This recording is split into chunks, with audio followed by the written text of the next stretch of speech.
Okay, so up to Parshas Vayigash. First pasuk in Parshas Vayigash. Vayigash elov Yehudah. So Yehudah approached.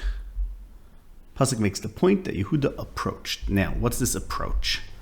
Because, as we learned in the end of Parshas Miketz, they were all Vayiplu lefonav arza. They were all fell on the ground in front of Yosef. So now the pasuk is saying that from their position of being fallen on the ground in front of Yosef, Yehudah approached towards Yosef from all them who were lefonav. And furthermore, this Vayigash continues from the last pasuk in Parshas Miketz, where Yosef dismissed them and told them, Alu l'shalom. You can leave, you can go back home in peace. So then Vayigash is contrasted to the Alu l'shalom, because instead of Yehudah taking leave and accepting this permission that he had to leave Yosef's presence, instead he approached. And he approached him despite the fact that there was great danger in doing so, a danger from which he was able, had he so wished, to escape. He was given permission to leave and to go and enjoy his Shalom. And instead of taking that opportunity, he jumped into the place of evil and offered himself to be there instead of Binyamin. Hence, Vayigash, he didn't go away to where it was safe. He approached Yosef despite the fact that that was a place of danger. And what we're going to see is that this approaching danger, despite the fact that he could have taken an opportunity to save himself, is the axis around which the whole narrative now changes and shifts. And this turns everything around.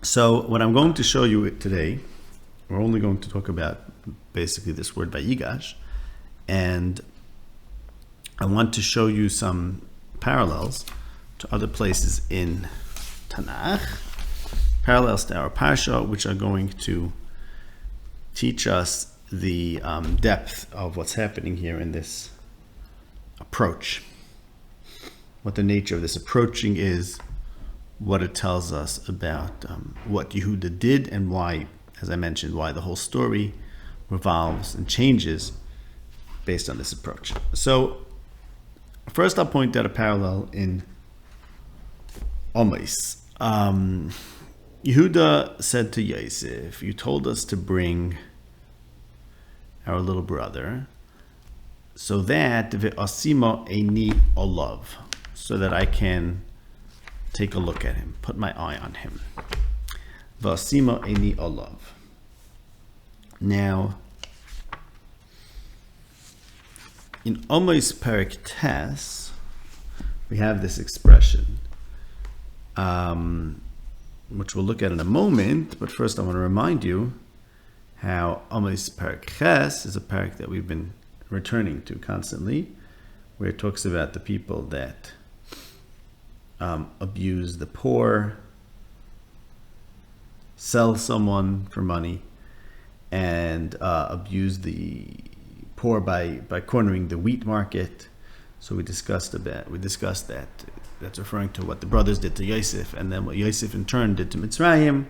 And there's reference to the Nile River, and the references abound to the Yosef story. It really started even in Perek Zayin, which you probably remember from the Shurim on Miketz. There at the end of Perek Ches, it talks about the hunger that's going to come, which is not a rov lalechem, not a tzom alamayim, rather l'shmoya es Dvar Hashem. So a hunger is a mashal for a lack of Dvar Hashem. And this is something we have in the Yosef narrative, where the story hinges on essentially two things.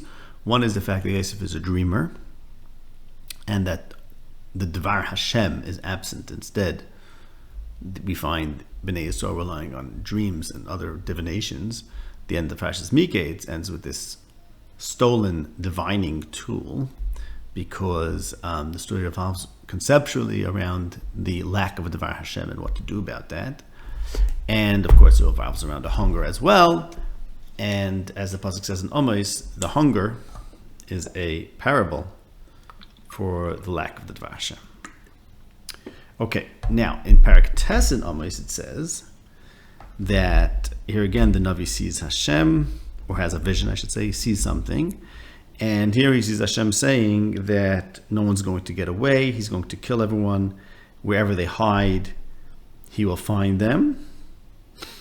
And let's look at pasuk Dalid. V'myechu b'shvi lefnei oyevehem misham atzava esacher v'haragosam. Even if they're in captivity in front of their enemies, even there Hashem will find them and kill them by the sword.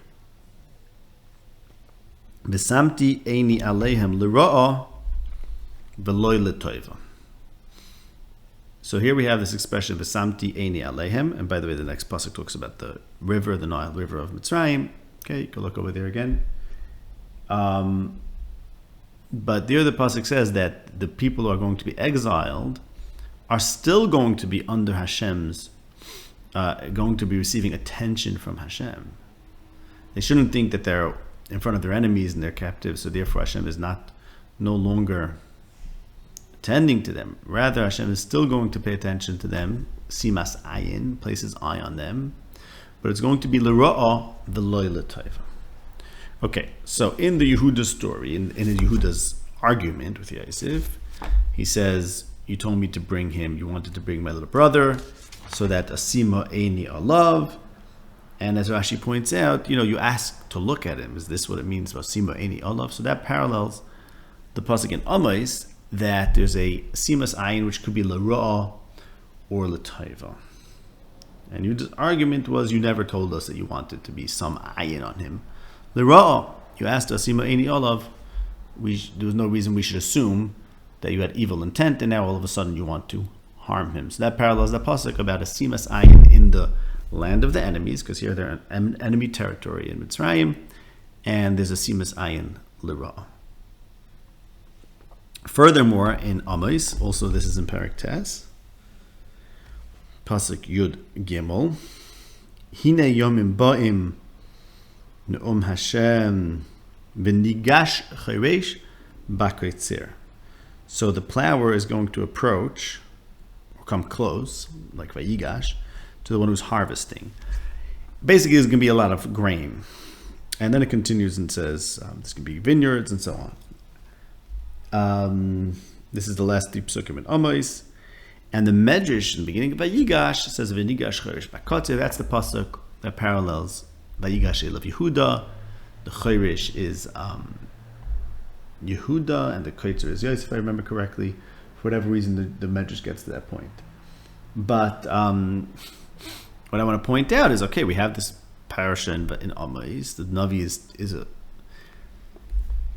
addressing, dealing with the Yosef narrative, or making his point based on the Yosef narrative. And therefore, in Parak Ches, talks about all the parallels to Miketz. And then in Parak Tes, he also continues in this parallels to Vigash, where he talks about the simas ayin in the land of the enemies. And then it ends on a note of nechama with this verb, v'nigash. Hine yamim ba'im v'nigash. Days are coming, and that's what's going to be different. And what is going to be different? That there's going to be plenty. There's going to be plenty. And v'shavti eshavus am Yisrael. So now, the context, which is in Amos, the end of the hunger, plenty means the Dvar Hashem is back. So now, plugging that back into our story, the hunger symbolizes that they were missing the Dvar Hashem. They're missing Dvar Hashem, and they're groping in the dark. No one knows what's coming and why things are happening to them. That's the theme of the story, that the brothers are being led without understanding what's going on. Eventually, when they reunite with Yosef, now looking back, now they can understand. Now the Dvar Hashem is back, And that's why when the word comes to Yaakov that Yosef is still alive, it says, Vatechi ruach Yaakov aviyam, Nevuah returns. Nevuah returns corresponds to the end of the hunger in our story, in Vigash, because the 7 years of hunger, they were only 2 years in, and then it ended when Yaakov came. So just like in Amos, the hunger is a mashal for a rav for Dvar Hashem, so too the hunger in Miketz and Vigash really indicates that there's a lack of Dvar Hashem. And I remind you that this has to do with Mizmor Lamed Gimel and Mizmor Kof Mem Zayin, about when there's a rav, Mizmor Lamed Gimel is about Dvar Hashem Shamayim Nasu, and when there's a rav, Hashem is going to take care of his Yereim, L'chayosam Barav. So really, when there's a hunger, really what you need is Dvar Hashem, nothing less, nothing more.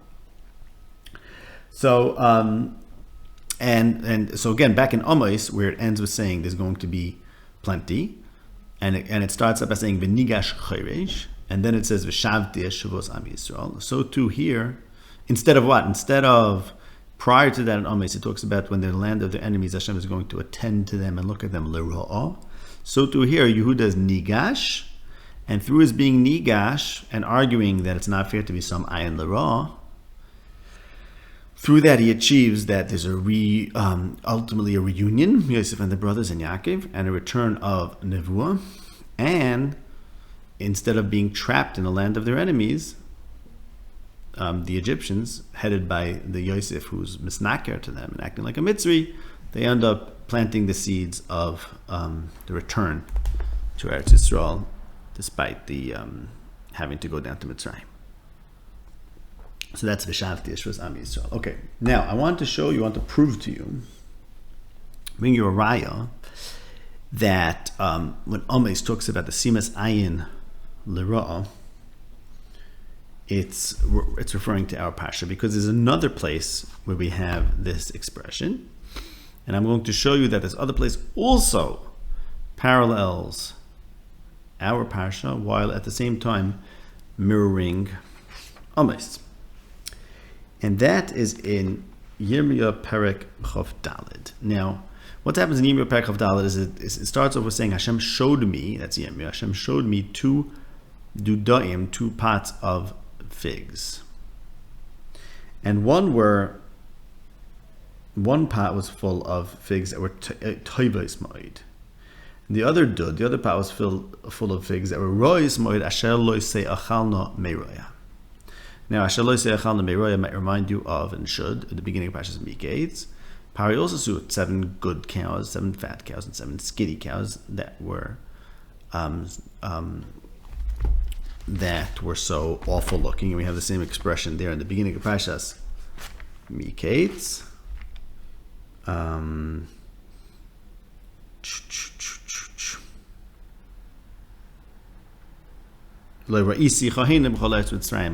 Okay. So here Ani, Yirmiyah has this thing he's being shown, and it's 2 sets of figs, and the question is, what does it mean? Hashem said to him, what are you seeing, Yirmiyah? And he said, I see figs. The figs are very good, and some are very bad. And the message there is as follows, and this is basically, I'm summarizing Yirmiyah Perek Chof Daled, that there's 2 groups of Jews. The Golus Yehudah that was sent away to the land of Kasdim, Hashem is going to recognize them l'toiva. V'samti eini alehem l'toiva. That group of Jews Hashem is going to attend l'toiva. V'hashivoisim al ha'aretz hazois. Okay, so you notice v'samti aniim l'toiva v'hashivoisim al ha'aretz hazois uvenisim v'loi eherois v'untatim v'loi etosh. Okay, notice those words. So first of all, the message of the Teinim HaTovis is that there's some group of Jews that are Tovis. Those are the Jews that are exiled. Hashem is going to be some Eini Aleim L'Toiva and return them to Eretz Yisrael. Uvenisim v'loi eherois unatatim v'loi etosh. While the Teinim HaRois refer to Tzidkiyahu Melech Yehudah, who stayed in Yerushalayim, and the people that are in Mitzrayim, and those are going to suffer. Hashem is going to send after them, even in their exile, the Chayav Rav and Dover. Okay, so I want to show you what are the parallels over here. So first of all, V'samti ani alehem l'toiva. In Amos you have V'samti anihem l'ra. In Yirmiyah it says Vashivoisim al ha'aretz hazois. That's how Amos ends. And in Yirmiyah it says, which is exactly how Amos ends. I think I didn't read this pasuk before, but there's a last pasuk in Amos. The second last pasuk is V'shafti Yeshvos Am Yisrael, and the last pasuk is V'nutatim al admosim v'lo yinaseshu. So V'nutatim v'lo etosh. And in Amos it talks about the simas ayin l'ra'ah is that Hashem is going to send the cherev after them even when they're in the land of their enemies. And here too it talks about that Hashem is going to send the cherev after them. Okay. All right. And now, how does that prove that we're talking about Yosef? Because the story of, as I mentioned, there's a parallel between the Te'inim and Yosef's dreams. And meaning that Yirmiyah had this vision where he saw 2 sets of figs, and there were good figs and the bad figs, and the meaning was that there are good people and bad people. And the good people are those that are in exile. The bad people are the ones who are trying to stay behind and fight the Kasdim, and the ones who are in Mitzrayim. So now, okay, and by the way, parenthetically, this business of the Navi being shown something that he has to interpret, that we have in Amos 2, where he sees a Kluv Kayetz, and we spoke about that at length. I won't repeat that. But what this suggests is, and we spoke about this in Miketz, that there's another interpretation for Paro's dreams. Interpretation is simply that there are 2 groups of people. Some are good and will succeed and prosper. Some are bad and are going to suffer. And something that has something to do with those who are in exile. The people in exile will prosper and will be returned to Eretz Yisrael. And then there's bad people. Those are the ones who stay behind, or those are the ones who are in Mitzrayim in Yirmiyah, and those are the ones who are going to suffer. So there's a message here to Yosef. Oh, but with an additional thing, that there's a risk that the bad people are going to consume the good people. So the message in Paro's dream to Yosef is as follows. Same way Yirmiyah is bringing a message to the Jews that some of you are going to be protected by Hashem, and some of you not. And paradoxically, surprisingly, it's not what you think. Those who are in Golus in the land of Kasdim are the ones who Hashem is going to take care of. So to Yosef, and who was very concerned about the imminent hunger and what he's going to do about it to protect himself from time, really Yosef could have interpreted the dreams to say, there are people that Hashem is going to take care of, and there are people that Hashem is not going to take care of. And the message to me, Yosef, is to make sure I'm not swallowed up, to make sure I don't become one with the Mitzrim, and rather retain my identity as a Judean exile who Hashem is going to take care of and bring back to Eretz Yisrael. Okay, we'll get back to this point later, this alternative interpretation of Paro's dreams, but the point is I want to establish that there's a connection between Yirmiyah and Amos, and then that confirms my reading Amos together with Vigash and the ניגש Cheresh Bakatze and Amos as being a reference to ויגש אליו יהודה. Okay. Fine. Now let's go back to Amos, and I want to show you another ניגש, and this one is going to give us a sense of what it was about Yehudah. What was the essence of this courageous approaching, and how this changed everything. It's amazing. So here's what it says in Amos, okay? This is also in Parak Tes in Amos. Hine anochi, Bacherev, Parak Tes, Pasuk Yud, Bacherev yomusu kol chato'ei ami. All the sinners of my nation will die at the sword. Okay, remember there it said that Hashem is going to send the sword even to the Shevi, and be samti ani alehem, eini alehem l'ru'av l'tova. So here it says also that that all the Chatoim are going to die by the sword. Now, who is going to die by the sword? Ha'omrim, those who say, Lo sagish v'sakdim ba'adeinu hara'ah. Those who say that the evil is not going to approach us, or it's not going to approach because of us. I think there's 2 readings there in Ibn Ezra. Those people who say, everything's fine, I have nothing to worry about, those are the ones that are going to die by the sword. And then the next pasuk says, "Bayebahu okim es sukas David hanoi feles." Okay, so who is going to die by the sword? Those who say, "Lo sagish v'saktim ba'adeinu hara." The evil is not going to harm me, it's not going to approach me, it's not going to befall me, and therefore I don't have to worry about the evil. I don't have to rectify the evil. They're the ones who are going to die by the sword. And then the next pasuk, Bayom hu akim es sukas David hanefela. So I want to explain to you what's going on over here. This is also a parallel to Vigash of Yehudah. Why? Because why did Yehudah approach Yosef? He was given a ticket to freedom. Alu l'shalom el avichem. He could have said, everything's fine with me, I have nothing to worry about. Why did he approach Yosef? Why did he engage and approach the dangerous place and not just keep safe? Because as he ends his plea, he says, Eich ere bara asher yimtzo es avi. The evil is not going to befall him.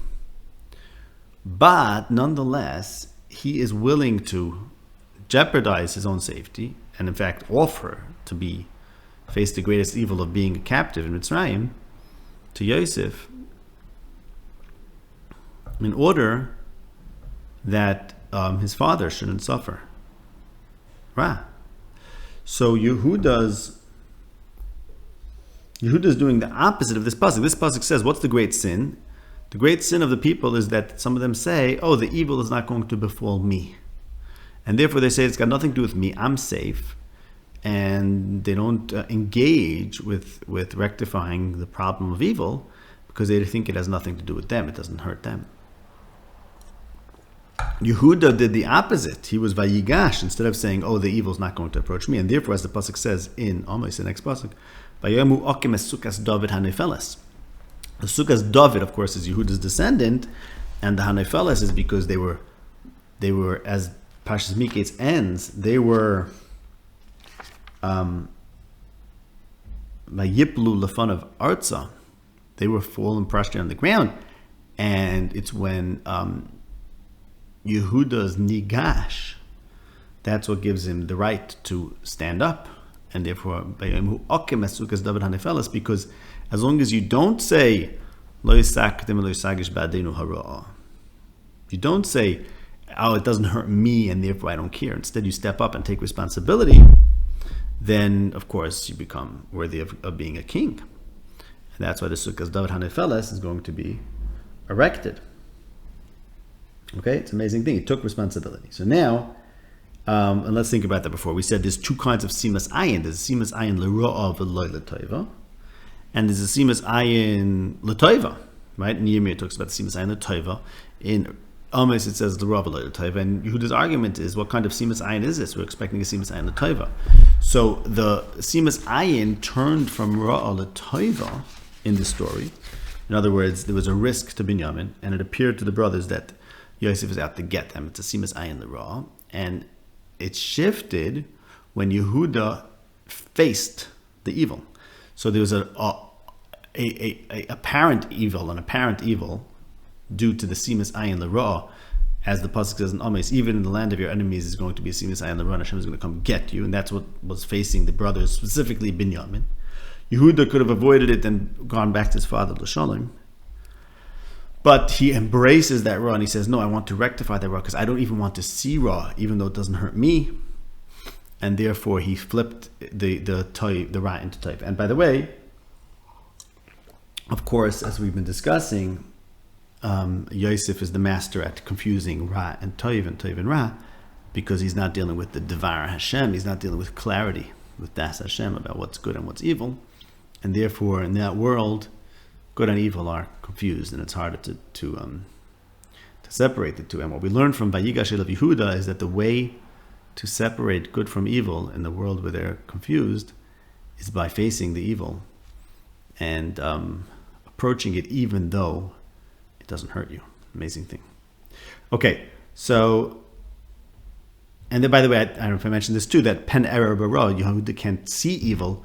So this is rectifying all the vision. Everyone's having their visions. We have this here, Ani Hashem. Hashem showed me, and there's two pots of figs. We have Amos seeing a kluf kayetz, and the whole question, can they see the visions of Hashem or not? And here, when Yehudah says, I don't want to see evil, this is the rectification of the exile of the Dvar Hashem.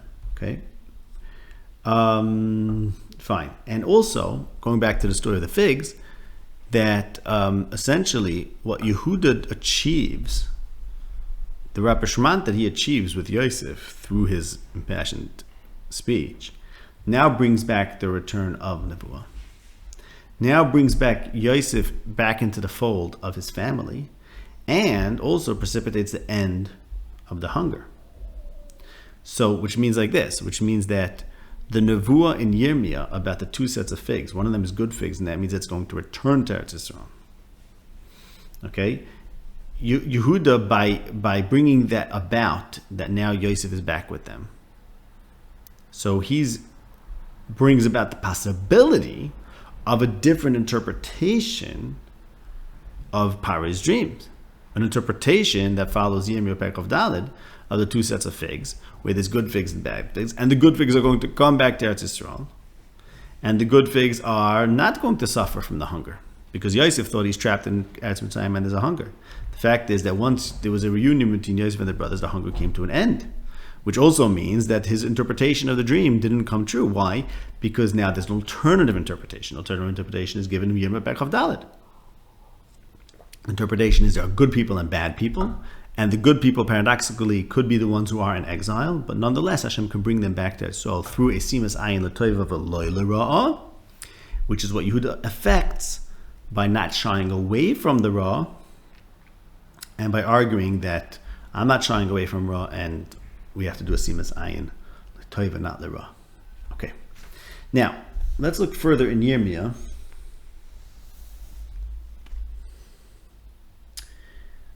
The return.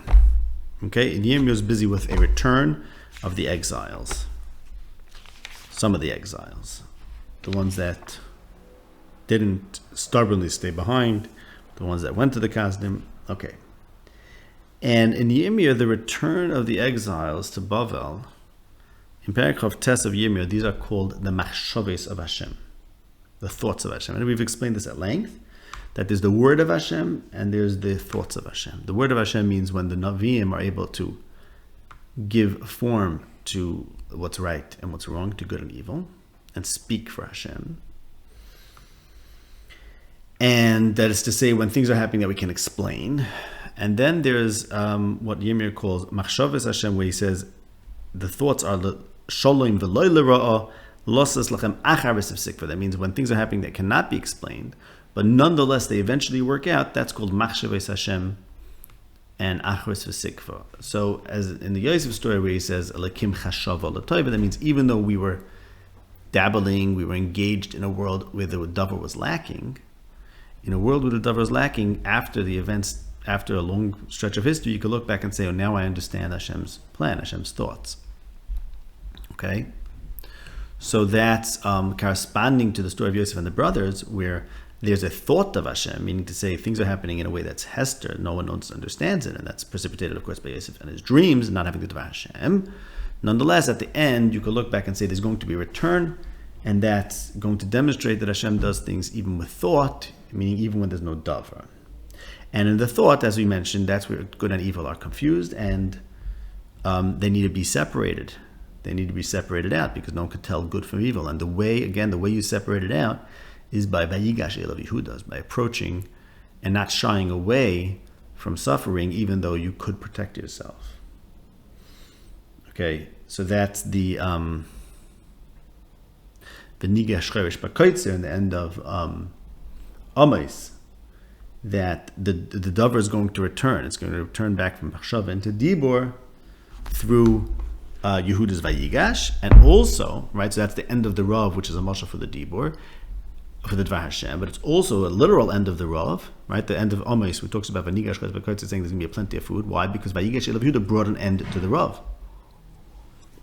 As we said, because once the brothers were reunited and Yaakov came to Mitzrayim, the hunger came to an end. Okay, now this return in Sefer Yirmiyah, this promised return, which is going to be bring out the thoughts of Hashem, the good thoughts of Hashem, is also referred to in Sefer Yirmiyah Perek Lamed Gimel. It talks about the Dvar Hatoiv. Hashem is going to bring his Dvar Hatoiv on Beis Yisrael and Beis Yehudah.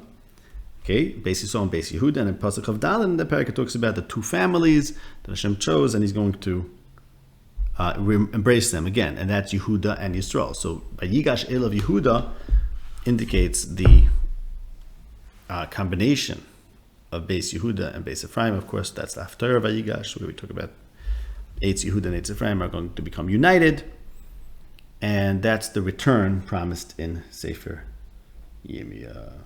Okay? Now, look again also in Sefer Yirmiyah. Perek Lamed Pasuk Chof Aleph. Okay, there it says, it's Adir, it's mighty one, its king is going to be Mimenu. U'moishloi mikir b'yetzes. There's going to be an Adir and a Moishel from its midst. So something about Bnei Yisrael's king is going to be from its midst. V'hikravtiv v'nigash eloi. I'm going to bring him close and he's going to approach me.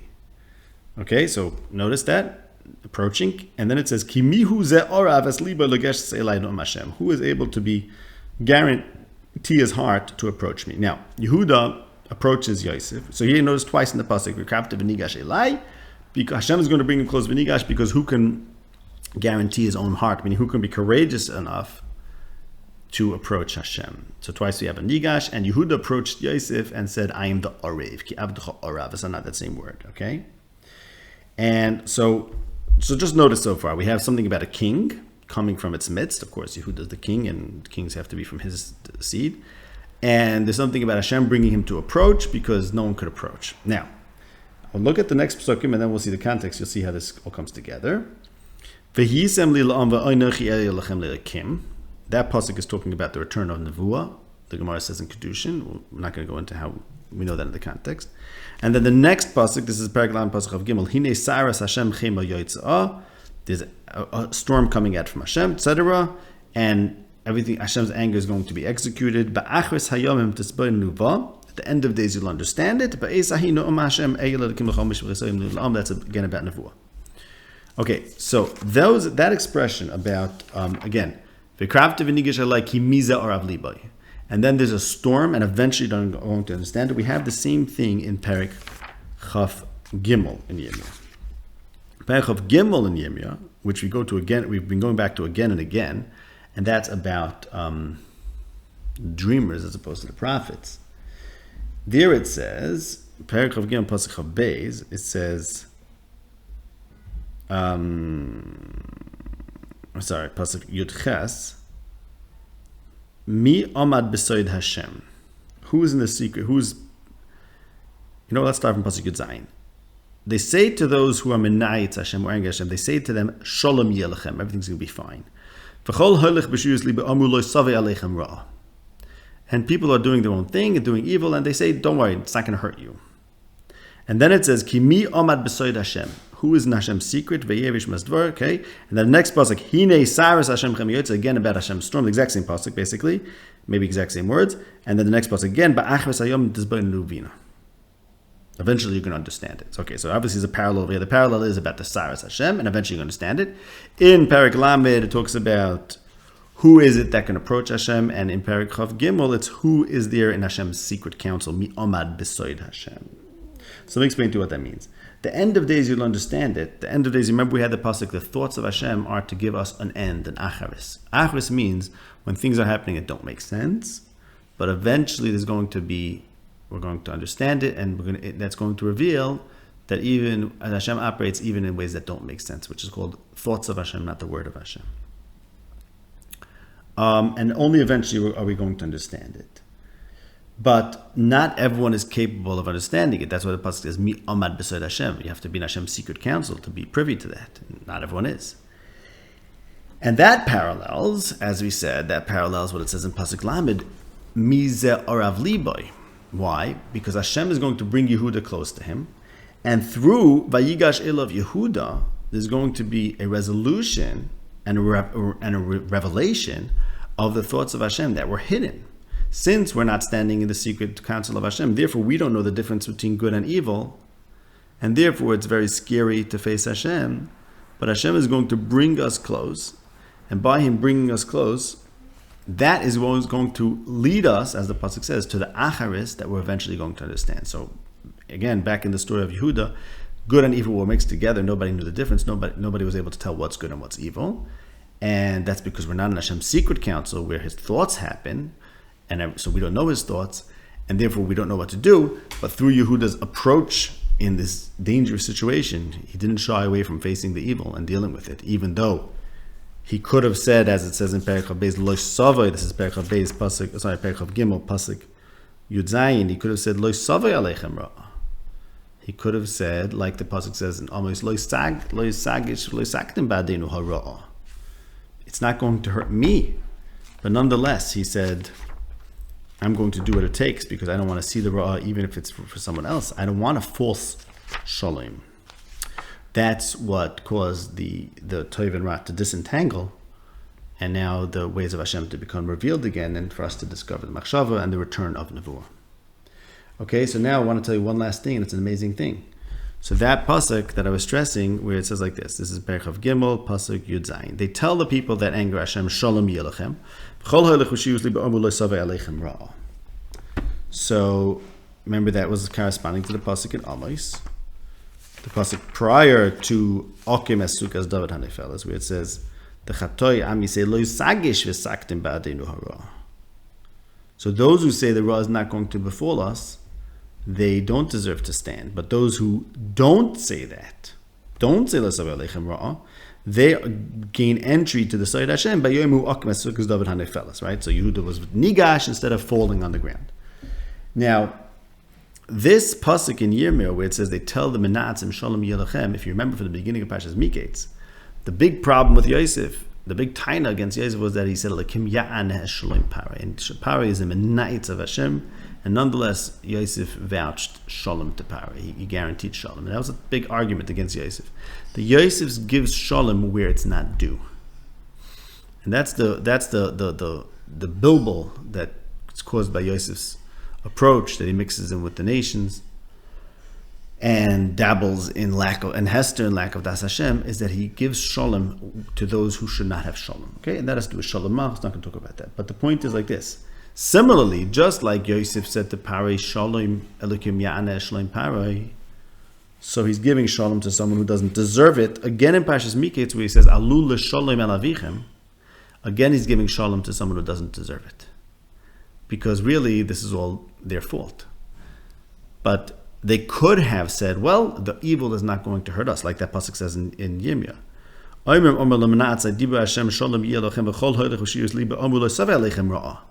That's what he could have said. But Yehudah did not say, instead he was oimed, kimi omad b'soid Hashem, because he was orav liba v'legeshes, he wasn't noifel, and therefore b'yomahu okim esukas David hanefeles, because he stood up and wasn't noifel arza, saying, I'm safe, lo savei aleichem ra'ah, I'll accept the false shalom. Yehudah refused to accept the false shalom, and by Yehudah's refusal to accept the false shalom, he essentially undid the evil and the darkness that Yosef brought on when he gave Paroi a false shalom.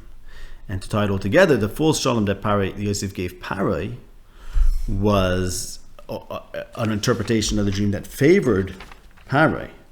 And as we mentioned, now that Yehudah's coming, Vigesh of Yehudah, now this opens up the possibility of the other interpretation, the one in Yirmiyah Perek Chav Daled, which does not involve Shalom to Paroi. In fact, it involves Shiva to the Eretz Yisrael from those who were Goyla, and it indicates that Yehudah, Yosef, and his brothers will be saved from the Golus Mitzrayim and be brought back to Eretz Yisrael.